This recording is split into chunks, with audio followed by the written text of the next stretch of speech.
Family, जय माता दी। कैसे हैं आप सभी लोग? उम्मीद करती हूँ सभी अच्छे होंगे, स्वस्थ होंगे, मस्त होंगे और अपनी अपनी दुनिया में व्यस्त होंगे। और आज जो है वो छठ पूजा का दूसरा दिन है, जो कि खरना कहते हैं हमारे यहाँ। इसमें आज जो है वो सभी जिन्होंने भी व्रत रखा होगा ना, उनके घर में अभी शाम में जो है वो पूजा स्टार्ट हो गई होगी। उनके यहाँ मिट्टी के चूल्हे पे गाय के दूध से, जो कि बच्चा जिसका जो भी गाय होता है ना, उसका जिसका तुरंत बच्चा होता है ना, उसका दूध बहुत ही शुद्ध माना जाता है। और गंगाजल डाल के खीर बनती है अरवा चावल से। और उसके बाद रोटी, खीर रोटी का प्रसाद होता है। जो भी बिहार के लोग होंगे वो जानते होंगे, जिन्होंने भी छठ पूजा जिनके यहाँ होती होगी उनको पता होगा कि क्या नियम होते हैं इस पूजा के और किस तरह से की जाती है। मेरे को बहुत अफसोस है कि मैं ये चीज़ें आप सबके साथ शेयर नहीं कर पाई।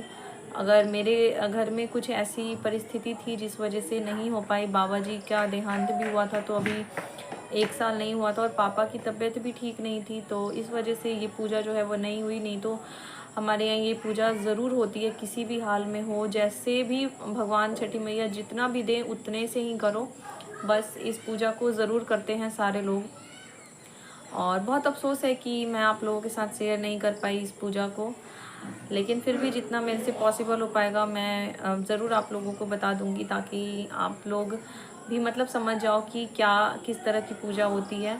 तो ये 4 दिन की पूजा होती है। कल जो था वो नहा खा था, आज खरना है। और कल जो है वो अर्घ, जो पहला अर्घ होता है वो शाम में सूर्य जो डूबते हुए सूर्य होंगे ना, उनको दिया जाएगा पहला अर्घ। और फिर उसके अगले दिन दूसरा अर्घ जो उगते हुए सूर्य को दिया जाता है। उसके बाद अर्घ देने के बाद जो है मतलब जिन्होंने भी व्रत रखा होगा वो अपना व्रत तोड़ देंगे। और इसमें आज सुबह से जिन्होंने भी व्रत रखा है ना, वो बिना अन्न जल ग्रहण किए हुए पूरा दिन ऐसे ही भूखे प्यासे निर्जल रहते हैं। और बस वही अभी शाम का समय हो गया है, सबके यहाँ खीर रोटियाँ बननी स्टार्ट हो गई होगी। और जैसे ही सूर्य भगवान मतलब जैसे अस्त होंगे ना, उस समय उनको पूजा उनकी करके और प्रसाद को ग्रहण करेंगे। उसके बाद प्रसाद वितरण होगा सभी लोगों में।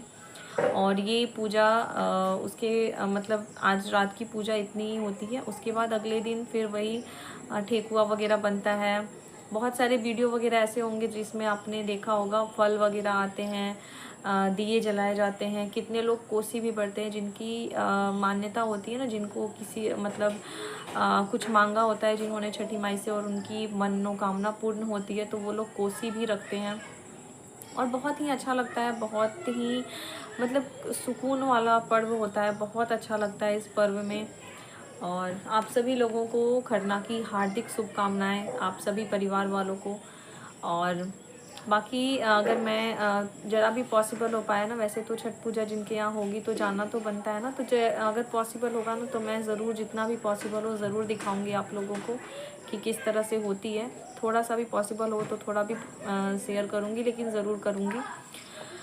और अच्छा नहीं लग रहा है, थोड़ा सा घर में खाली खाली सा सूनापन सा लग रहा है। नहीं तो अगर होता है तो एक अजीब सी चहल पहल मची रहती है पूरे परिवार में। और मेरा तो बचपन से ही ना मैं बहुत ज़्यादा खुश रहती थी। छठ पूजा ऐसा त्यौहार है कि मतलब इसके आज जिस दिन ख़त्म होता है ना छठ पूजा का त्यौहार, उस दिन से अजीब सा मन हो जाता है। मतलब अजीब सा ऐसा लगेगा ना, उदासी उदासी सा, खाली खाली सा, ऐसा लगता है जैसे हमने घर से बेटी की विदाई करी है। एकदम पूरा घर उस तरह का हो जाता है जैसे किसी बेटी की विदाई कर दी है हमने, जब छठी मैया का जो पर्व जो है वो समाप्त होता है। और जब आने का समय होता है ना तो एकदम चहल पहल, मतलब कार्तिक माह का हम लोग इतना बेसब्री से इंतज़ार करते हैं कि कार्तिक माह आएगा और नवरात्रा स्टार्ट होता है। फिर घर के काम करो, फिर दिवाली आती है, फिर गोवर्धन पूजा होती है, भाई दूज होता है, फिर जाके छठ पूजा आ जाती है। इसमें गेहूँ धोना है, सारी तैयारियां करनी है, बहुत सारी चीज़ें होती है करने के लिए, तो बहुत अच्छा लगता है। और फिर अचानक से उनकी विदाई हो जाती है तो बहुत खाली खाली सा लगता है। और सबसे तो बड़ी बात है कि छठ पूजा का महत्व जब से मतलब मेरी शादी हुई ना, उसके मतलब कल वाली ब्लॉग में तो मैंने बताया ही था कि किस तरह से चीज़ें जो है वो मेरे साथ हो गई। उसके बाद कहीं ना मेरे अंदर से कोई चीज़ होता है ना कि आप किसी चीज़ में बहुत खुश रहते हो, लेकिन उसी चीज़ में जब आपके साथ कुछ ऐसी चीज़ें हो जाती है, जब मन नहीं करता, वो चीज़ें आपके दिमाग से, ध्यान से उतर जाती है। क्योंकि मुझे बहुत अच्छे से याद है कि मैंने बहुत मेहनत करी थी और बहुत आस्था से मैं छठ पूजा किसी को भी मैंने नहीं किया आज तक कभी, लेकिन मैंने जितने भी लोगों को करवाया है ना, मैंने बहुत आस्था रख के करवाई है। बहुत ही ज़्यादा एक अंदर विश्वास, अपने अंदर एक कहते हैं ना कि अंदर से बहुत ही अलग टाइप की खुशी मेरे अंदर से निकलती थी।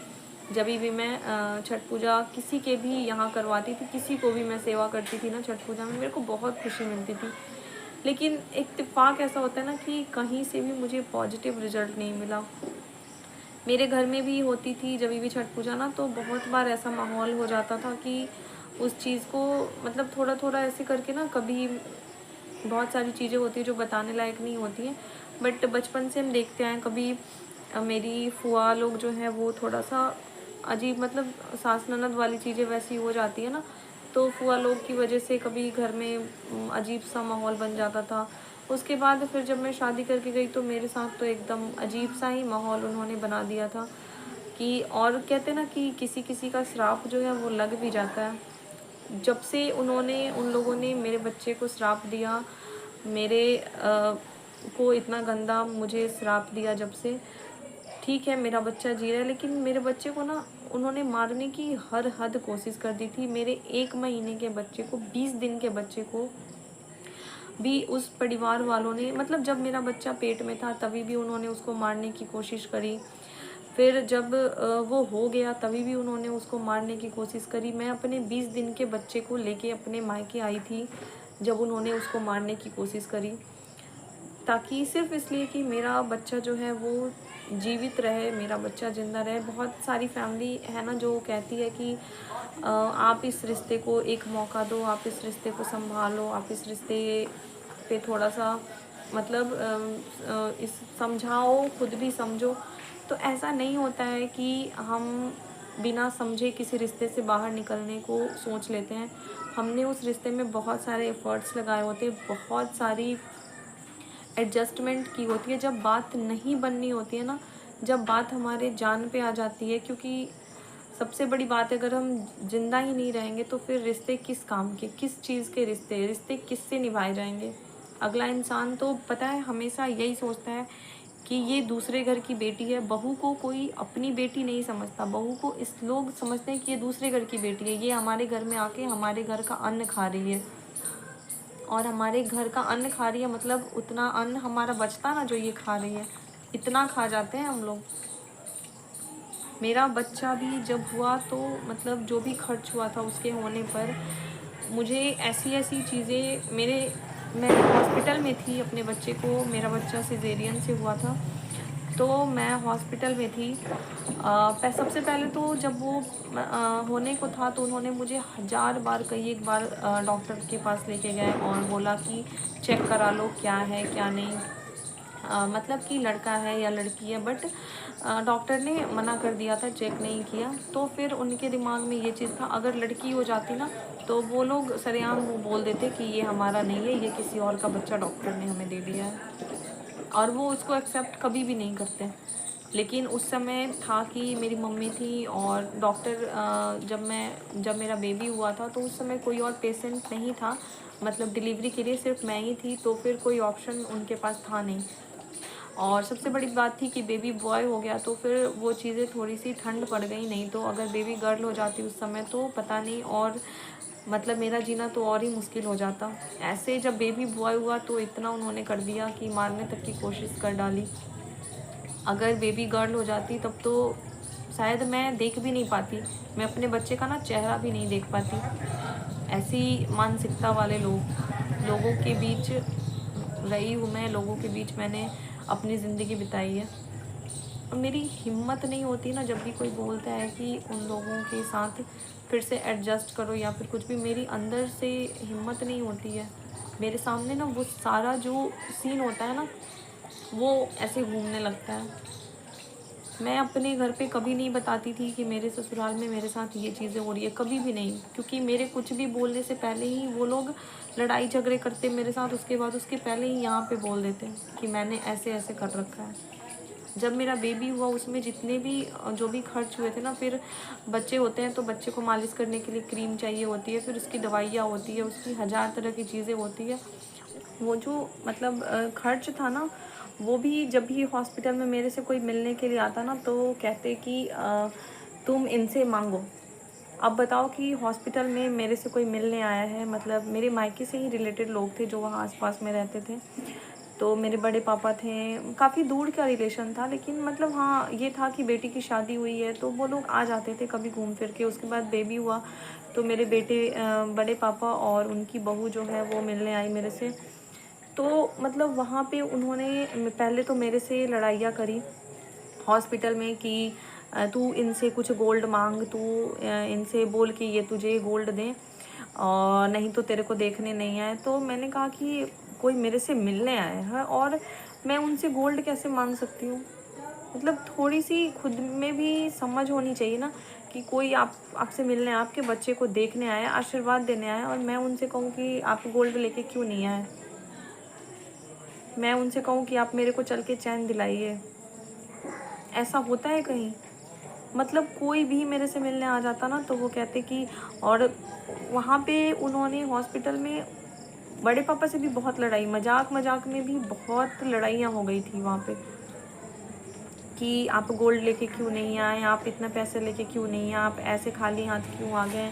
पहले धीरे धीरे मतलब मजाक के रूप में इस चीज़ को बोला, उसके बाद मतलब सीरियस बना माफ़ी चाहती हूँ कि मैं आप लोगों से अपनी बात जो है वो पूरी नहीं कर पाई, क्योंकि मम्मी आ गई थी और उन्होंने बोला कि जाके माता रानी का आशीर्वाद ले लो। पूजा जो है वो लगभग हो गई है और ये जो दिए जल रहे हैं ना, यहीं पे जो है वो खरना की पूजा करी जाती है। उसके बाद मैंने टीके लगवाएं और छठी माँ से आशीर्वाद ली और यहीं पे इसी तरह से जो दिए जल रहे हैं हुमाद दिखाया जाता है और खीर रोटी का प्रसाद जो है जिन्होंने भी व्रत रखा होता है ना वो ग्रहण करती हैं। अगर मेरे यहाँ होता तो मैं पूरी चीज़ें बहुत अच्छे से दिखा पाती, पर मैं पास के घरों में गई हुई थी आशीर्वाद लेने के लिए। और इसी तरह से माँ जो है वो अपनी कृपा बना के रखे तो नेक्स्ट टाइम अगर पॉसिबल हो पाएगा तो मेरे जीवन में अगर सब कुछ अच्छा हो गया, सब कुछ स्थिर हो गया, कम से कम इतना कि हाँ मैं माँ का व्रत उठा सकती हूँ, तो मैं ज़रूर उठाऊँगी। और यहाँ पे ये जो प्रसाद है वो खीर है, खीर और रोटी का प्रसाद मिला हुआ है। तो आओ आप लोग भी ग्रहण करो और माता रानी इसी तरह से अपनी कृपा दृष्टि बना के रखें। बाकी अगर मुझे मौका मिलेगा तो मैं आप लोगों से सारी बातें शेयर कर दूँगी, लेकिन अभी फ़िलहाल के लिए जय माता दी, जय छठी